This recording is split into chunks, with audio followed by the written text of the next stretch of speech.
Kung ihalin tulad, Dead Sea ka ba o Sea of Galilee? Yung Dead Sea, lahat ng tubig patungo lang sa kanya. Walang lalabasan, umalat, walang nabubuhay na isda. Wala kang mabibingwit doon. Walang buhay. Dead Sea. O Sea of Galilee, yung tubig na dumadaloy patungo sa kanya, dumadaloy din palabas sa kanya, na ibabahagi sa iba. Kaya habang dumadaloy sa kanya, nananariwa siya dahil dumadaloy din para sa iba. Buhay yun. Kay ganda ng umaga o perlas ng silanganan, tayo'y magpasalamat sa biyayang buhay. Panginoong Jesus, Ika'y aming patnubay. Palagi sa amin, Ikaw ay nakatunghay. Turuan mo ang pusong magmahal ng tunay, at sa bawat sandali, pagmamahal ang taglay.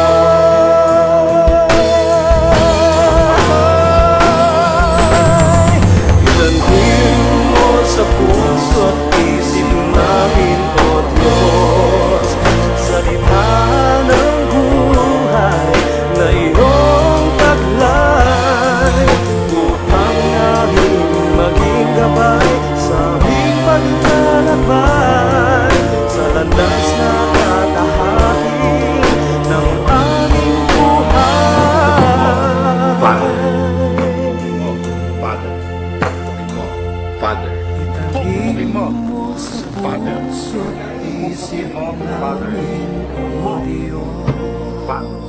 Pupugin mo. Father.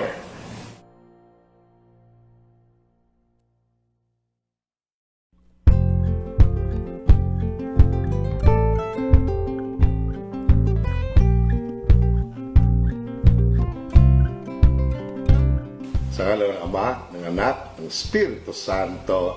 Amen. Magandang umaga mga minamahal ko mga kapatid sa pananampalataya. Magandang umaga, Perlas ng Silanganan.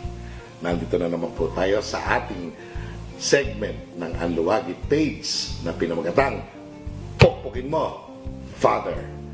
At ang pagninilayan po natin sa araw na ito, araw ng linggo, ang banal na ebanghelyo, ang mabuting balita ng Panginoon.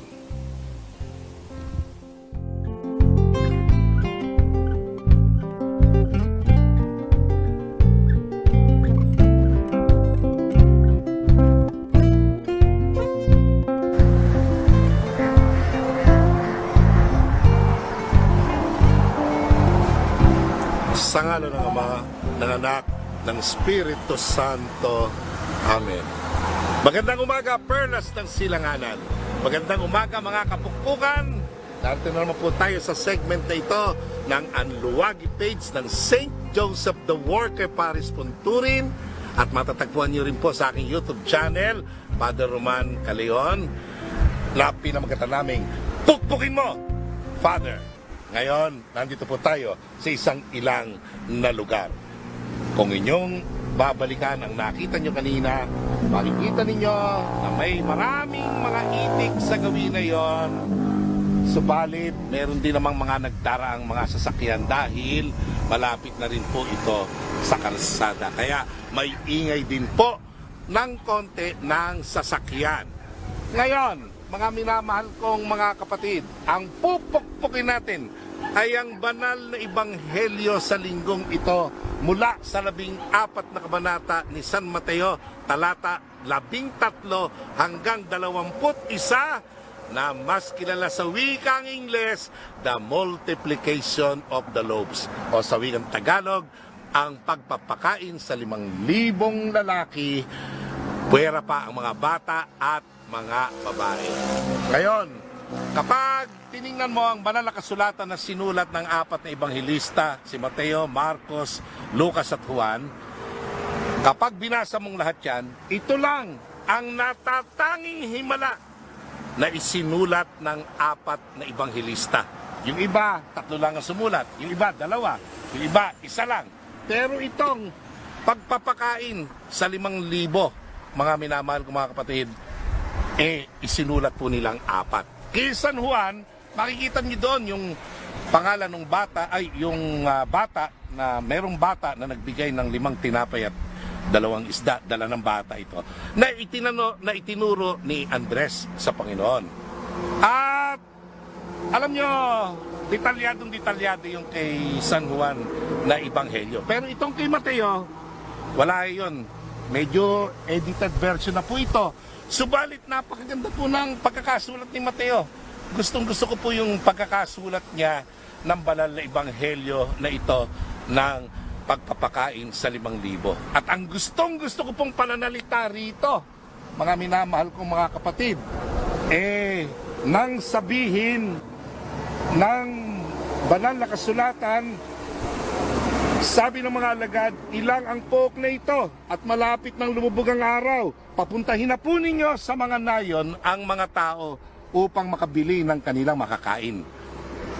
Hindi na sila kailangang umalis pa, sabi ni Jesus. Ito po yung gustong-gusto kong pananalita ng banal na ebanghelyo. At ito po, pukpukin ninyo, mga minamahal kong mga kapatid. Kayo na ang pumukpok sa inyong puso. Hindi po si Father, sapagkat napapanahon po ito. Kayo ang magpakain, ang magbigay sa kanila ng makakain. Mateo 14, talata 16. Kayo ang magbigay sa kanila ng makakain. Alam mo, kapatid ko, ang totoo ay napakarami talagang namamatay sa gutom bawat araw. Sa Pilipinas, itinatayan na mayroong 400, humigit kumulang, ang namamatay ng dahil sa gutom bawat araw. More or less, nasa 40,000 sa buong mundo ang namamatay ng dahil sa gutom araw-araw. Marami talagang nabubuhay sa kahirapan. Marami talagang, sabihin na nating, sa araw na ito ay pagkakasyahin ang 10 piso sa hapagkainan para makapagsalo-salo. Pero iilan lang yung magsasalo-salo sa halagang 10,000 piso at magpapasasa rito. Ang karamihan yan ay talagang halos walang makain. Nasabay pa natin sa panahon ng COVID. Naku, Diyos ko, yung mga panahon ng kailangan ng tao ng ayuda, ng makakain. Lahat na lang talaga sasabihin mo, aasa sa padala na relief ng gobyerno. Pero alam mo, ang malaking pagbabago mula doon sa sitwasyon na yon hanggang sa sitwasyon na ito ay yung natuto ang mga taong magtanim, natuto, at umani sa sarili nilang bakuran. Tingnan ninyo ang mga pananim. Ayan, nakikita nyo ang mga pananim. Yan tulong, pangkain, sa pang-araw-araw nating pamumuhay. Natutong magtanim ng mga gulay. Napakagandang bagay yon. Ang pangalawa, hindi na basta-basta umaasa na lang sa relief. Natutong magtinda. Kahit po itinitinda. Maging online, maging sa karsada, napakarami pong nagtitinda. At talagang ang dahilan naman yan sapagkat gusto nilang kahit na lang papano may mapagsaluhan sa kanilang hapag. Pero ang katotohanan po ng gutom ay hindi po yan nawawala. Marami po talagang namamatay ng dahil sa gutom araw-araw. At alam nyo, mga minamahal ko mga kapatid, ang banal na ebanghelyong ito ay nagsalita sa atin ngayon na gusto ko pong pukpukin sa inyo. Ang sabi ng Panginoon, kayo ang magbigay ng makakain sa kanila. Mga kapatid ko, 5,000 lalaki estimated ang naroroon sa Tabga. Nakarating po ako doon sa lugar na yan. Kaya nga po dinala ko kayo sa isang ilang na lugar sapagkat hindi po malayo, mga minamahal mga kapatid, ang Tabga sa ilang na lugar na nakita ninyo rito. At meron pong tinatawag na 7 springs doon, panggagalingan ng tubig. Madamo po ang lugar na iyon ng Tabga. Malawak po yan na kapatagan. At doon, naroon ang 5,000 lalaki. Pero kung kasama po nito ang pamilya, i-times 3 mo na lang sa average. Tatay, nanay, isang anak, i-times 3 mo yan na tao sa 5,000, 15,000 na yan. Ngayon, kung gagawin mo namang ita-times mo sa 5, tatay, nanay at 3 anak, kung kasama pa nila yung kanilang mga anak, 5 times 5 is 25,000. Ano? Pero ang binilang lang lalaki kasi hindi po binibilang o sangkot sa bilangan ang babae at saka bata. Kaya nga sabi, pera ang mga bata at mga babae. No. Ngayon, mga minamahal ko kapatid, napakalaki ng lugar na yon. Nakasya silang lahat na umupo ng tigli 5-5. Sabi po ni San Marcos, 5-5 at pulo-pulutong po yung pagkakaupo nila. At sa gayon, sila po ay hindi na umuwi dahil malapit na pong dumilim didilim na. Baka po mahilo sa daan. 3 araw na po sumusunod sa Panginoon itong mga tao. Ang iba po dito ay lupaypay at lito, sabi po ni San Lucas. Ano? Parang mga tupang walang pastor. Nagugutom na po yung mga tao. Saan kukuha po ng makakain? Sabi po ni Felipe, kahit 200 denaryo, hindi sasapat para sa ganitong karaming tao. Sa Ebanghelyo naman po yan ni San Juan. So napakarami pong tao nito na pakakanin. Ngayon, ang available lang, ay sabi po dito, sumagot sila doon sa sinabi ng Panginoon, kayo magbibigay sa kanilang makakain. Sumagot sila, 5 po ang tinapay at 2 isda. Gaano na iyon? Ano? Sabi po ni Andres, ganyang karaming tao sa Ebanghelyo ni San Juan. Pero anong sabi ng Panginoon? Dalhin nyo rito. Sabi niya. At kinuha niya ang 5 tinapay at 2 isda at nagpasalamat. Tumingala sa langit, nagpasalamat sa Diyos. Ibinigay ito sa mga alagad, ibinahagi ito ng mga alagad. Doon nangyari ang himala. Nang magsimula ng ibahagi. Nagdumami. At nakakain po ang lahat hanggang mabusog. May natira pa pong labis na 12 bakol ng tinapay. So, nung unang segment po namin ng second season, unang episode, nakita niyo po siguro yung bakol. Maliit po yung bakol na yon na ginamit ko sa paghahasik ng binhi. Iba po yung bakol ng tinapay. Malaki po yan. 12 bakol. Tatanungin ko po kayo. Tinipon nga po yung lumabis, At 12 bakol ang sinabi. Ang tanong, may 2 bakol yung mga alagad. Saan nila kinuha yung mga bakol? Ibig sabihin, merong talagang may dala ng ilang mga tao sa 5,000 iyan. May dala ng mga bakol na mga lalagyan na yan ng makakain o sabihin natin sa lugar na ito na ilang may nagtitinda kaya dyan ng tinapay? Wala po. Ibig sabihin may mga taong may dala na ng makakain at yung mga taong ito hindi rin yan nagdamot. Nang makita nilang ibinahagi yung 5 tinapay at 2 isda, sila man sa kanilang pulo-pulutong ay nagbahagi rin, nagsimula rin ng pagbabahagi. Alam mo, yung hapag ng pag-asa na ipinay o nilikha ni Joey Velasco sa langit ng kaluluwa ng lumikha nito, yan po ay inspired o si Joey Velasco ay na-inspired nung batang nandoon sa ilalim ng lamesa sa kanyang painting. Yung pong batang kumakain doon, kasama ng pusa yata yun, sa ilalim ng mesa, ay hindi po Pinoy, taga-Sudan po yun. Ngayon, yung pong imahe ng bata na yan, na taga-Sudan, nakatalong ko, ang bata pong iyan, ay gumagapang po yan. At saan pupunta yung bata? Yan po yung panahon ng tagutom talaga sa Sudan. Yung pong bata na yan na gumagapang, ang gagapangin po niyan, 1 kilometro. Papunta po siya sa United Nations sa station ng relief goods. Ang tanong nga po ay kung yung pong batang babaeng ito ay makakarating pa doon sa istasyon ng buhay. Bakit? Kasi nakaabang na po yung buwitre, lalamunin na po yung bata pag nabuwal. At yan po ay nakikita nyo ngayon sa aking segment na ito, yung bata na yan na gumagapang Nakita niya sa litrato. Ang kumuha po niyan ay si Kevin Carter. At si Kevin Carter, na-depress po yan nang makita po niya yung kahirapan sa Sudan. Lalo na po dito sa batang ito.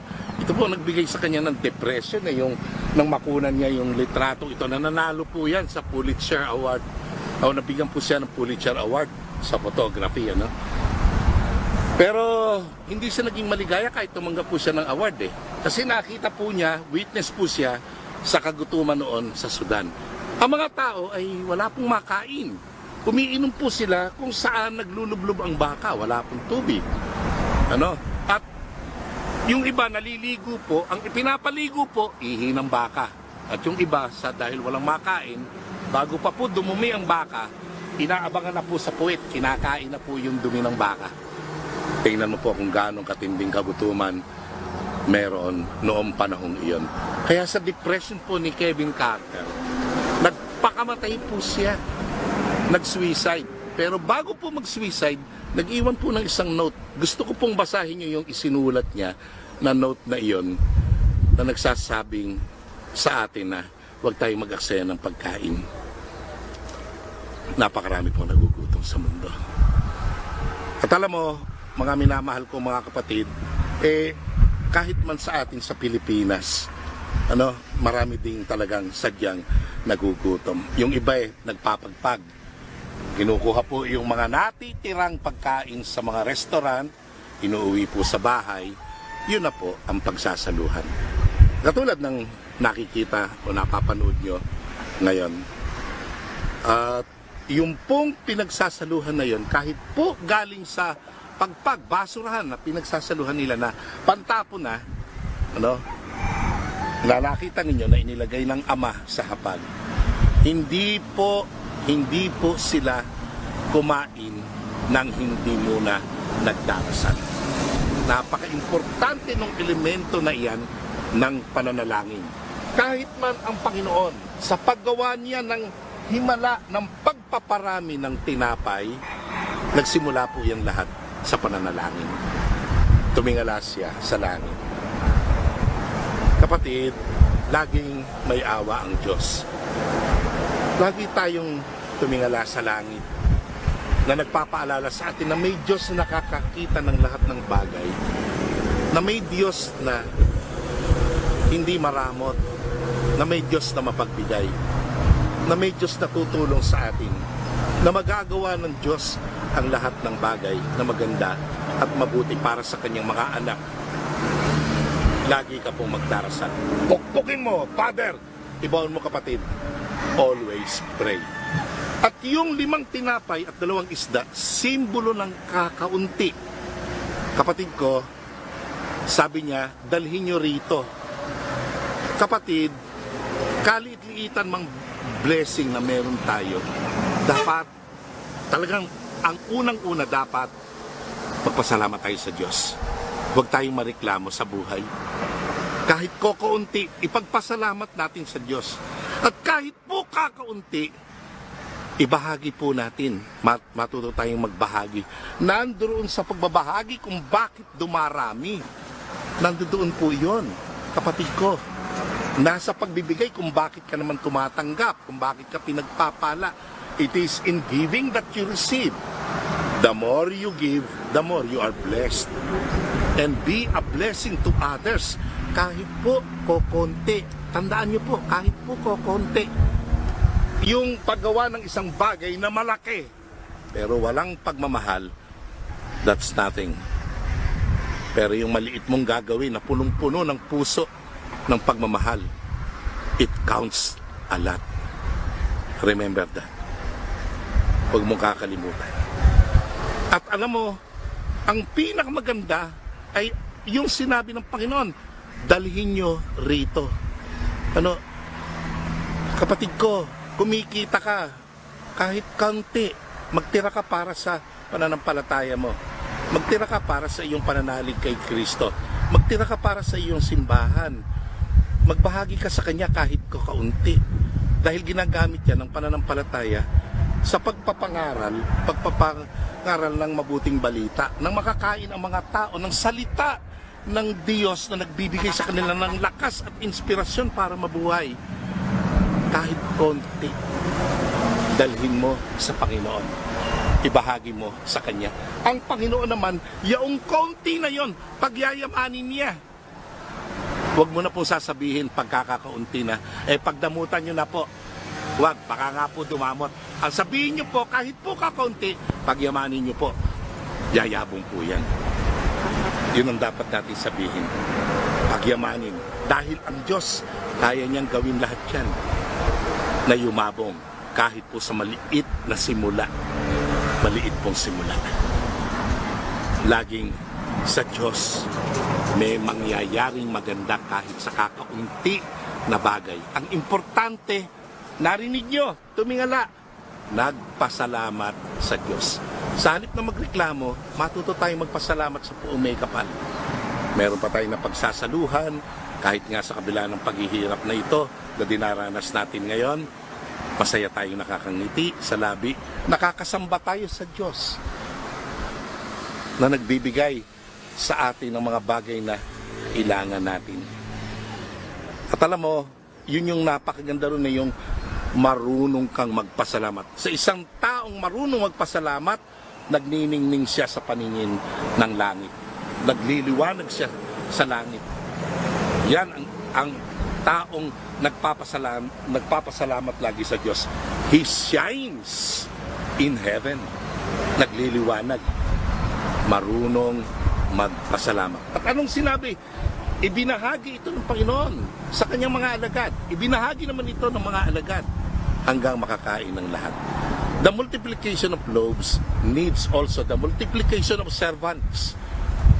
Kung nagparami ng tinapay, kailangan nagparami din ng magbibigay. Alam mo, lalo na sa panahon ngayon, marami talagang nangangailangan. Yung kapakinabangan ng lahat, kailangan marami din ang mag-e-effort. Marami. Mula sa 12, tandaan mo, 5,000 to, 12 po yung alagad. Paano nila na-manage lahat yun? Multiplication po yan, mga kapatid ko ng mga maglilingkod. Division of labor.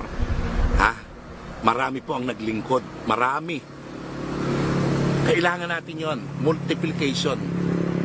Maraming maglilingkod. Maraming gagawa ng mabuti. Maraming mag-e-effort. Kung gusto mong ng multiplication of loaves sa panahon ngayon, kailangan natin ng marami tulong-tulong, sama-samang effort, sama-samang paggawa ng mabuti, sama-samang pananalangin, hindi kanya-kanya, hindi.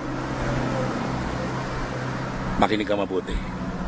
Ang himalang ito ng pagpapakain at pagpaparami ng tinapay para sa mga nagugutom ay hindi imposible kahit sa panahon ngayon kung ang tao ay lalabas sa kanyang sarili at ang aalalahanin niya ay ang kanyang kapwa na kahit konti na meron siya ay kaya niyang ibahagi. Uulitin ko ang sinabi ni Jesus. Kayo ang magbigay sa kanila ng makakain. Kapatid ko, kasama ka na sa kayo na yon. Kasama na ako. Pukpukin mo, Father. Ibaon mo, kapatid, sa ngalan ng Ama, ng Anak, ng Espiritu Santo. Amen. Turuan mo ang pusong magmahal ng tunay, at sa bawat sandali pagmamahal ang taglay.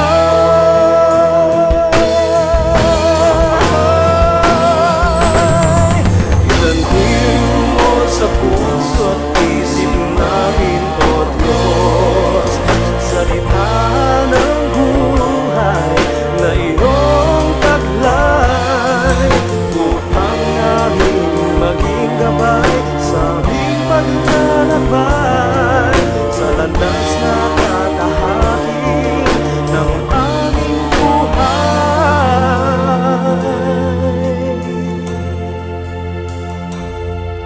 Itanim mo sa puso't isip namin